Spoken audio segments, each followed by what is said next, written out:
adigu noqo mid xooggan noloshu ma aqbasho dadka jilicsan noqo mid xooggan imtixaanada hortooda iyo waqtiyada adag shay baad ku riyoonaysaa waxaadna arkaysaa isagoo si kala ah laakiin noqo mid xooggan noloshu ma aqbasho dadka jilicsan waxaad arkaysaa naftaadii oo adduunyada horteeda keli ku ah waxaad sidoo kale arkaysaa qofkii aad dhigtay indhahaaga hortooda oo iska kaa indhatiraya laakiin noqo mid xooggan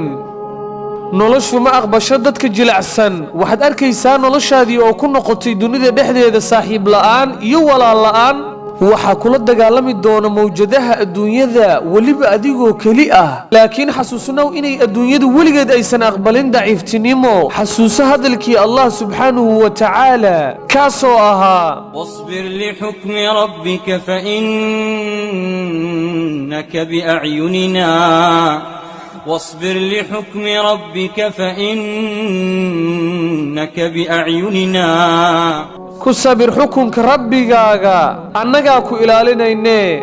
xasuusnoo mar waliba hadalkii ilaahay hana ka quusan halganka aad maanta ku jirto waa kee midka idinka mid ah ee u ogolaanaya naftiisa dulli iyo guuldaro ma jiraa walaalahayow midkiin kaasoo ku qanacsan inuu sii ahaado sida uu hadda yahay dhammaanteenna waxaynu leenahay qayb madow oo nolosheenna ka mid ah taasoo u baahan inaannu beddelno ma ahan inaan ahaano sida geed oo kale kaasoo aan wax dhaqaaq ah samaynaynin waa kastaa oo baryaa waa jaanis kale oo adiga kuu dhashay haddaba yaysan noqon waayuhu kuwo adiga ku wiiqa kaana dhiga mid daciifay haa adigu waad isbeddeli kartaa ma jirto cid kaa xigta guusha haa waad hanan kartaa ma jirto wax kaa hor istaagi karaa waxaad helaysaa dad badan oo aan kugu qanacsanayn kuwaasoo kuu arkaya mid aan waxba ahayn waxaad sidoo kale arkaysaa kuwo ku dhibaateeya adigu yaysan kuu muuqan wax aan hadafkaaga ahayn ka dhigo waxa keliya aad ku qanci karto guushaada dhammaan way ka sheekeen doonaan ha u istaagin hadalladooda